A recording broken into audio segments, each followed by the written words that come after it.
You're listening to the Mindset Advantage podcast with Elliot Rowe and Dr. Trisha Gardner.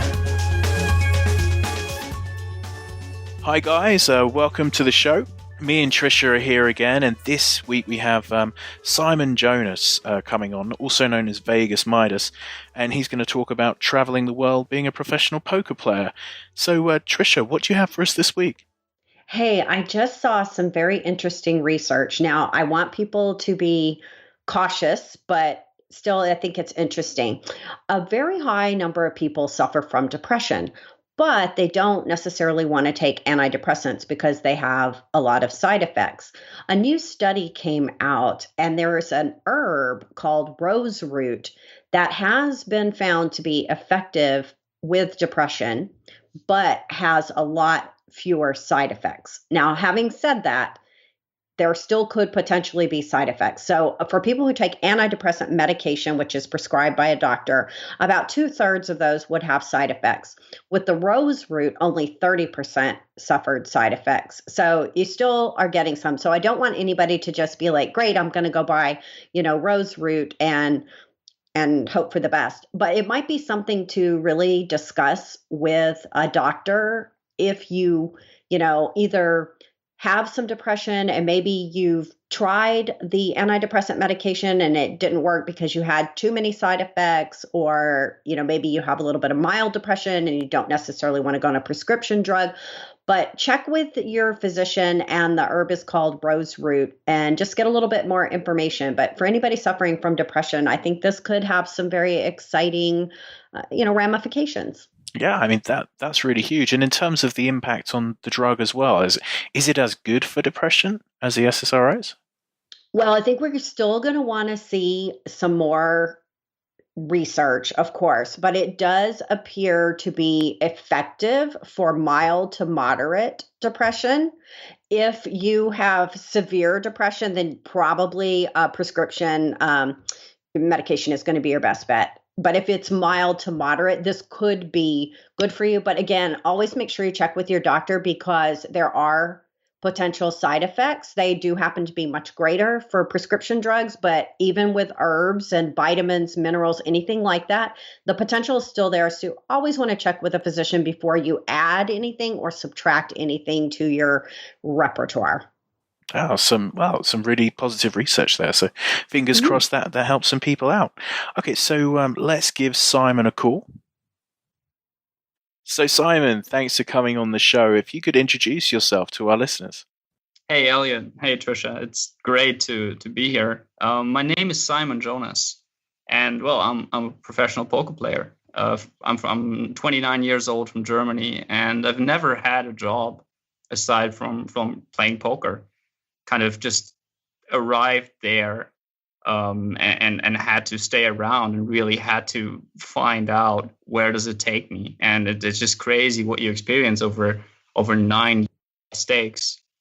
And it's taken me pretty much all the way to playing, looking very much at the theory side of it, and then doing like a 180-degree turn towards mental game, which is how I met you guys. Yeah, and so now here I am, just came back from traveling around the world, back in Germany, to really zone in back on grinding a lot. So you've been around the poker world a good long while now, then almost a decade, it sounds like. How have you seen the game evolve? It seems like it's almost like a circle. It shows a lot of narrow-mindedness in the sense that people say something is bad, and then only to find out a year later that it actually wasn't bad.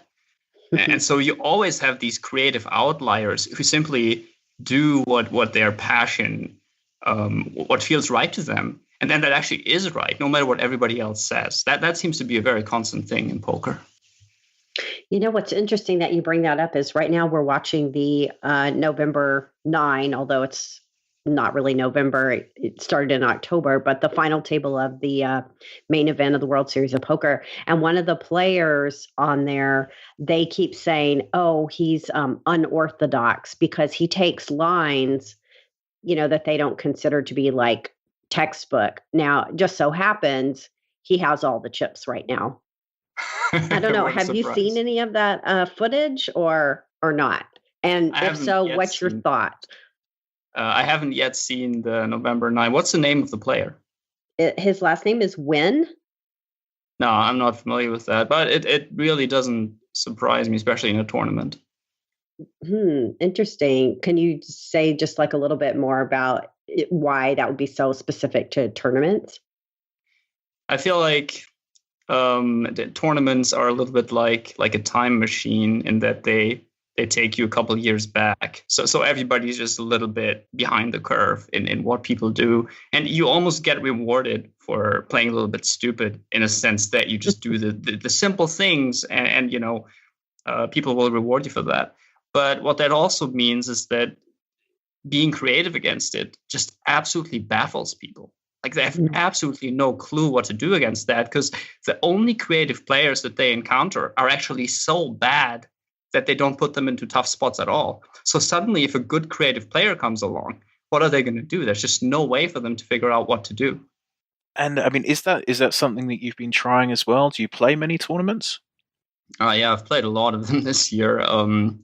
I get a sense for it more and more. And I feel like poker, to me, is so connected to that kind of creativity and passion anyway, that if I wouldn't be looking for these things, I think my game would just be dead and I should probably quit within a couple of months. And that's something quite interesting you were saying about, you spent all of that time on theory work and now you've moved across to the mental game side of things, trying to improve that side of your game. I mean, how did that come about, that decision to start looking into the sort of stuff that we do? And how do you feel that's changed the way you view the game and your career? That's an excellent question. The theory got me to a point where I was pretty well respected by people who I was playing against, and then by friends and some reasonably well-known players. But it just didn't feel right. It's kind of like, okay, everybody tells you you're kind of at the top of the mountain, but it doesn't feel like that at all. And then it's like, is that it? Is that all there is to it? And then I noticed that, I just didn't have the confidence that I thought I was going to have at that point. I just absolutely, I was hitting a wall and I was trying to break through it and I couldn't. So I had to walk around, I would say. Isn't it interesting how I think there are some people who underestimate the role that the mental game or mental toughness mindset plays? But here, even though you had mastered all the theory and the mathematics, but then it was like the missing piece of the puzzle. It's not surprising to me at all. I mean, life gives you the challenges that you need. And to be honest, at this point, if I was looking for a poker coach, I would look for somebody who kind of is very confident and very passionate.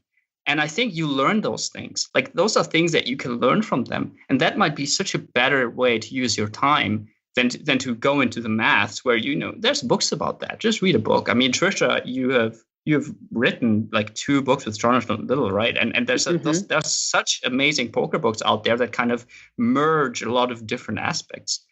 So basically, passion and a strong mental game, that's really what you need the interactions for, to get that, to understand how is that gonna, how can I learn that? What does that feel like even? Some people might not even know what that feels like. That's so interesting because I like the way you're pointing out that even though you'd learned everything and you thought like, or you had such a good handle on the theory and it's like, well, that should give me confidence, but then it didn't. It's almost like you have to take that extra step to learn how to be confident, right? I had to make a conscious decision that I wanted to be confident through being confident instead of being confident by other means. Yes. Mm-hmm. Mm-hmm. And you've had quite the journey on the mental game side of things. I mean, if you could talk through how that's worked and the sort of things that you're doing for yourself now around the mental game, I think that would be really interesting. Yeah, I'd love to. I didn't know how to start. I guess that's the first thing. It's easy to read a book. I've read many, many books by now. I think I'm at like 120, 130 books in like 2 years. So I've read everything, covering everything from meditation to peak performance psychology, and then poker books to just keep going to kind of understand what is even there. And then I was trying to implement it. So I developed all kinds of routines that I hope would help me. I meditated before the session. I would take a break and then visualize things and write down my feelings and my thoughts about the session, and kind of wonder, how can I work on my game in the best way? So it's just, suddenly you have these, I don't know, a million things that you've never thought about, but you need to think about them. So I guess through my journey, I was traveling in the meantime too. So I was just in all these amazing countries, which actually helped a lot to widen my horizon. But now it seems like things are like zoning in. Like I understand what works for me, and that took a while. Reading 120 to 130 books while traveling, while playing poker, while running your poker site, PokerSprout, that is so many things. How do you manage to stay like so productive and so on top of everything? That's just an illusion. I probably sound, I'm productive right now. So maybe I sound that way, and that's true, but it was in a certain sense, it was one crisis after the other, and I just had to break through those things. I guess, maybe I've done a lot, but I had to. What was the alternative? Do I want to do something that doesn't make me happy? Do I want to kind of lock down poker as this weird abstract thing that I can make money with, but that gives me pretty much no positive emotion? Well, this is I'm exaggerating a little bit, but I really think that was kind of the situation. And did you find that sort of switching from the theory to then focusing on more of this mental game side of things, did you feel that made the difference to bringing the passion back and allowing you to be more creative again? Yes. I think I'd covered up many, many things and just kind of chucked them into the theory label, you could say. And I see that everywhere, where people they discuss hands, and you can almost tell that they know right from the start what's good and what isn't. But then you have this like 45-minute discussion because everybody wants to kind of throw in their opinion. And suddenly you've changed the topic, right? And then it's a huge waste of time. And I think it's so easy with this like math-centered approach that many people use to fall in that trap. So I'm not surprised that that was a dead end for me, and I wouldn't be surprised if it's a dead end for many other people too. What's so interesting to me is that you studied math in college and you know math really well, but then you're saying like math is a lot, but it's not everything. There's kind of this sense that I get, for many people, maths is just not enjoyable. And this is kind of the medium, like, the not so easy but not very hard math. That's like what's really not enjoyable. And that's unfortunately what you need for poker. But then you can be really creative with maths. Suddenly it's game theory. Suddenly it's a very dynamic thing. And I think then it could be very useful again. But I don't see that in poker. And in terms of like someone who's listening to this thinking, I've lost my passion for the game, it doesn't feel like it did when I first started, what would your advice be to them for trying to regain that passion and things? So what would be the sort of the baby steps? The quote that always comes to my mind is that the way to happiness is happiness. And I feel like if you want passion, and this could even be true if you're starting out and you still, you have passion, or whether you don't have it, you need to find it. Like that needs to be your goal. You need to say, I want motivation. I want passion. Where is it? And you might find it in other areas in your life. And then maybe you can somehow get that to work for you in poker too. But if you don't prioritize passion, if you don't prioritize feeling good about playing, then it kind of makes sense that it cannot be there. Why would it? I mean, you're not looking for it, right? You don't want it. Your brain is going to give you other stuff. So that's number one. That makes a lot of sense. It's certainly something that is available for people, but I think a lot of players just don't realize that they can change their mindset in that way, and they think that it's become like almost a 9-to-5 job for them. that they're stuck in the same way someone working in a bank may feel that they're stuck in their job. But there are definitely ways around this. So yeah, really good stuff there. And do you find that the changing of the game types has helped at all? So sort of trying the different games and sort of allowing yourself to be a bit more creative from that side of things. It's something that gave me pleasure. Like I wanted to do that. For me, it did something. But I actually like your analogy of doing kind of a random 9-to-5 job, because like, let's say you work at McDonald's, you don't have that many options. And you can easily compare this to playing poker in a certain way. So you basically, you have to work with what's there. There's just not that much diversity. And then I think you just want to be the best worker that you can possibly be. You want to find kind of this motivation, and you want to find the things that excite you in your environment, no matter what that is. And sure, if you have the luxury to be able to diversify, that's amazing. I mean, that's absolutely amazing, and you can be very grateful for that. But yeah, I mean, I don't think you need it. What about this idea that I think a lot of people are going to say, at least I hear this a lot, I'm not creative. I don't know how to be creative. What kind of advice would you give to somebody who's playing poker who thinks that they're just not that creative? How could they cultivate it? Well, I would say that finding the strongest drives for yourself, and that's something that you cultivate. Like even asking that question, what drives me? What interests me in this environment? So I play poker. What do I find interesting about this? Do I find limping more interesting than open raising? And this might sound incredibly stupid, but it's not stupid. Or do I really enjoy 3-betting, or is that something that makes me uncomfortable? And then you can go down, just choose a road. Don't choose it unconsciously, just choose it consciously. Say, okay, you know what, I don't feel good about this, I'm not going to do it. See where it takes me. That doesn't determine the rest of your life, but what it's going to do is it's going to kind of set things in motion, and it's going to show you the path in a certain sense, and that will work, and there will be creativity along the way. Yeah, that's so interesting. I don't know many people who really pick their game apart in that sense that you just described.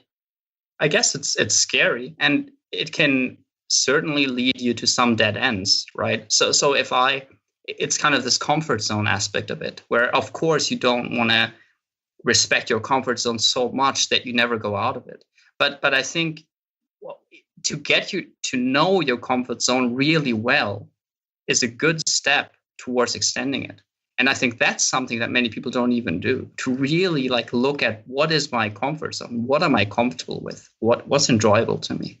Yeah, I mean, that's something that would be so useful for players to really think about, even if they're exploring something, like you said, exploring limping and just seeing what they could do. I mean, I think that's a wonderful way of, increasing your creativity in the game.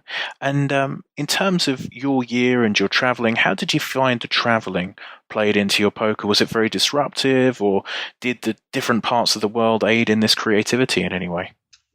Well, it certainly helped my creativity. At times, I was so torn apart between all these options that I had that which pushed me to a point where I had to make a conscious decision. At one point, I had to say, I'm not going to prioritize poker right now, because I just noticed that other things were more important, even though I was very afraid of kind of letting poker go for a little bit, right? And now the opposite is happening, where it's kind of like, okay, I want to and I will prioritize poker. That's a conscious decision, and then many things happen after that. So traveling for me has been a huge conflict in itself, and that's pushed me where I really need to be right now, and I'm really happy to be here. So what exactly right now are you doing with your poker game focus? What's the major games you're playing and the things that you're just really into and excited about right now? I'm very excited about playing tight. And that makes sense in kind of my personal, the way I was looking at poker all my life, which is that I was always trying to be as loose as possible. Because people were kind of giving you the idea that that's what you want to do, right? The more hands you can play for a profit, the better. But I knew that something about that just didn't work for me. But I never really tried to find out what's the problem there, because that's kind of an ego thing. Like, of course it works for me, right? I'm good enough to do this. So now this is like intense pleasure that I can tighten up. And on so many levels, that's the right thing. And then so many things, everything changes. You tighten up pre-flop and every street later changes too. And once you really pay attention to that, and also your emotions can change along those lines. You might be a lot more comfortable, even if you tighten up a tiny bit. That's been surprisingly enjoyable. Yeah. And in addition to that, I still love diversity. So if I can play against many different kinds of players, many different games, I play a pot limit Omaha, no limit Hold'em, and then the tournaments. I mean, not that many games, but it gives me the diversity that I really want. So yeah, I would say those are the things that I like right now. So you heard it here first. Tight can be right. And you've had a blog on 2+2 and things. You've been quite public over the years. How have you found that? I hated the poker community for a little bit, and then I loved it. It's a lot of this. It has its dark sides, and it's really, I found that I want to choose how I present myself and what I focus on. And then suddenly I've met all these great people, a lot of them through writing my blog. And my blog was actually very personal. Like it was a lot about my personal struggles, a lot of humor too. And that was an incredible experience to kind of go from being this like a little bit hateful rebel, like early 20s, angry at everybody, to being like, oh my God, these people are amazing. Like, why haven't I realized this before? And I think that made that possible. Yeah. How did you end up transitioning to running your own site? As I said, or I might not have said it, I made poker videos a couple of years ago for a pretty well-known site. And I loved teaching. I've done a lot of coaching. Every players from micro stakes to high stakes, all kinds of things. So that was always in the back of my mind. And then Reed Young approached me with this just incredible idea about how to teach and how to coach. And it was a risk to kind of go down that road, because there's a lot of opportunity costs involved. If you could make videos for other sites and if you could advertise at other places, but I chose to roll with it and just really pursue this. So here I am. Very cool. I did want to ask you something, because you have done a lot of coaching and teaching over the years. Do you see any big hang-ups with players, kind of general things that hang them up with the actual learning process? Yes. Yes. I kind of think that the way people learn is intertwined with the way poker is generally presented in videos, in interviews. And it's kind of very maths based, but then it's also just a lot of words. Like, just watch a random poker video. There's just so many words. And if you really look at the amount of information that you get, it's absolutely overwhelming. Like, if you really took your time to digest single pieces and really look into them, it'd probably take you 10 hours to watch a 1 hour poker video. So I think that kind of trickles down, and then everybody expects to somehow that the longer the explanation, the better, or something like that. I don't even know. So people kind of really don't look at the mental game very much, and they mislabel things, and there's a lot of ego involved, which is why I really think that finding a coach who gives you something that you might not have expected that you would need, like confidence, like passion, that might be a lot more valuable than finding a coach who can do the maths for you. Well, I mean, me and Trisha certainly agree with that, don't we, Trisha? There's so much gold in this interview. I hope people are picking up that you really need passion and creativity and confidence, and just trying to play like a robot poker player is not going to end well. That's kind of what I'm getting out of what you're saying, Simon. Well, I've said those words a lot of times now, and I absolutely stand for that. And I can just tell you, no matter what happens, my poker career was successful. I got exactly what I needed. I'll never regret anything that happened. And I think that's my definition of being successful.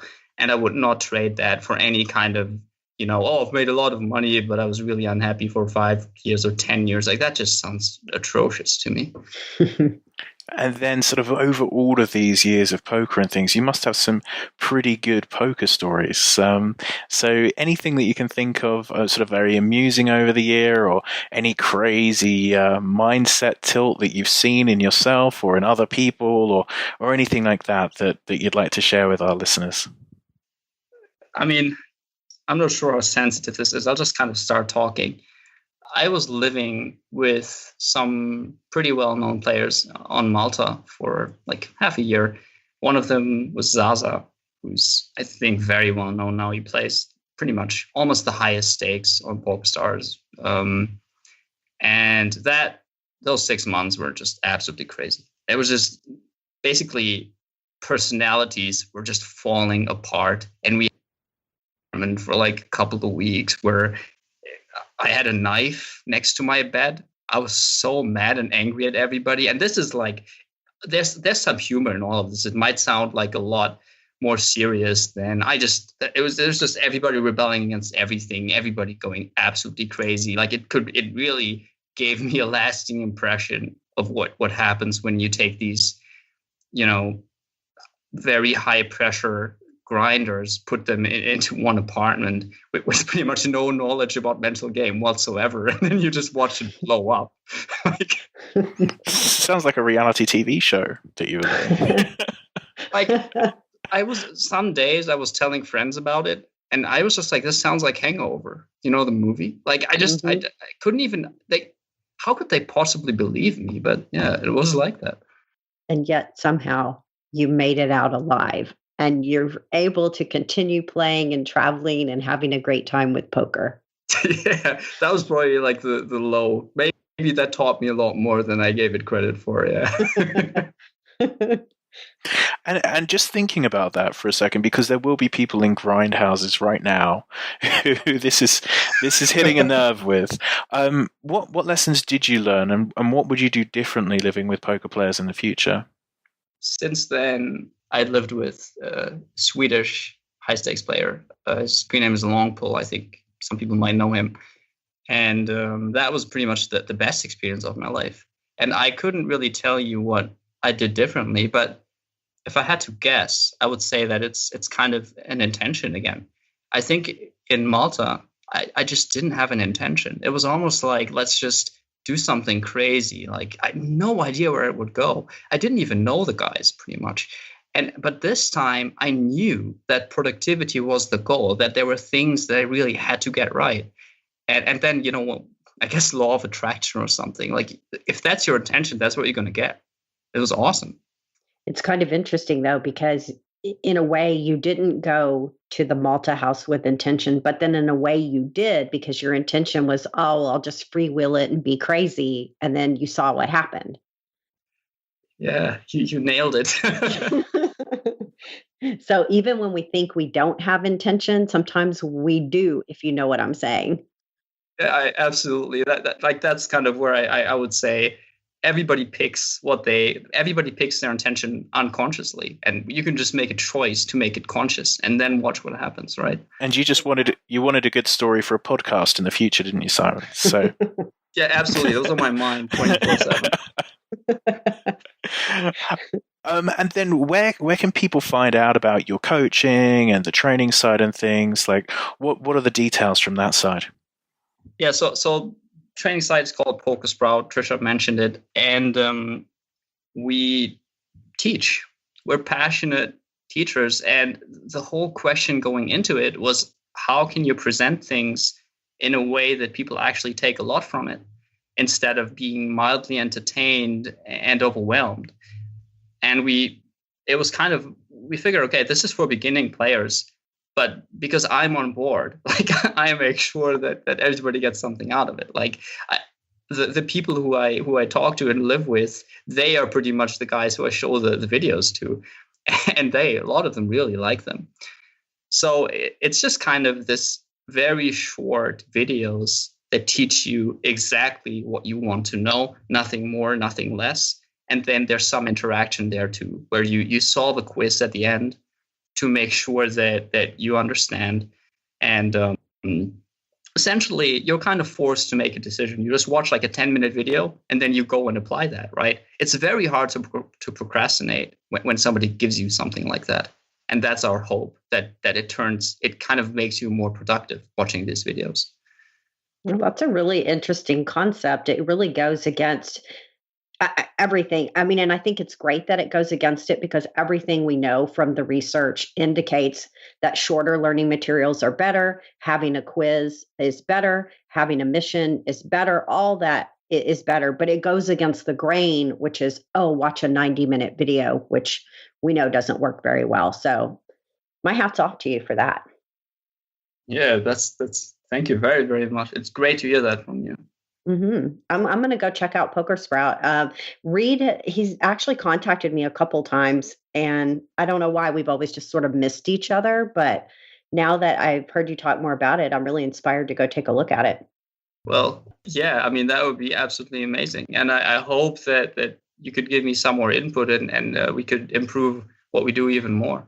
Yeah, absolutely. I'd love to. And what we'll do, guys, is we'll put a link in the page on the website, on this podcast page, to PokerSprout. So if you guys want to check it out, just go to the podcast page and just click on the link, and it'll take you through to the site as well. Well, Simon, thank you so much for coming on the show. It's been really fun having you on and sort of covering these things. So, good luck with your journeys around the world and your poker creativity. Well, thank you so much. It was absolutely amazing to do this with you guys. And I hope that, we stay in touch. We definitely will stay in touch. Cheers, Simon. Right. Bye. Bye. Well, he covered some really interesting stuff there. I really like the idea of creativity being so important and passion being so important for a professional poker player to get the most out of their career. Yeah, I don't think we've had anybody articulate it quite as passionately as he did, so to say. But, there's a good amount of peak performance psychology literature that indicates that if you do want to be happy and satisfied with your life in general, you want to optimize and you want to actualize. And actualize meaning reach your highest potential. And the only way to really do that is with passion and some level of creativity. Yeah, I mean, it was just really good stuff, and it's definitely worth everyone checking out his website. And he's got a blog on there as well where he talks about pre-game routines. That's something for you guys to have a look at as well. So Trisha, where can people find out about you? Well, I've got something new that I'm cooking up. So if people come over to peakpokermindset.com, I've got a free mini course that they can get on how to develop and design your best poker year ever. So peakpokermindset.com. And we expect all of you to go and sign up to Trisha's course right now. It's free. There are no excuses. That's right. And you'll have the best year ever. Excellent. And if anyone's interested in my coaching or products, check out pokermindcoach.com. We're giving the site a facelift. So, any feedback on that is greatly appreciated as well. We'll see you all next week. Bye, guys. You've been listening to the Mindset Advantage podcast with Elliot Rowe and Dr. Trisha Gardner. To get any resources mentioned in the episode or to listen to past shows, visit pokermindcoach.com/TMA podcast. Thanks for listening.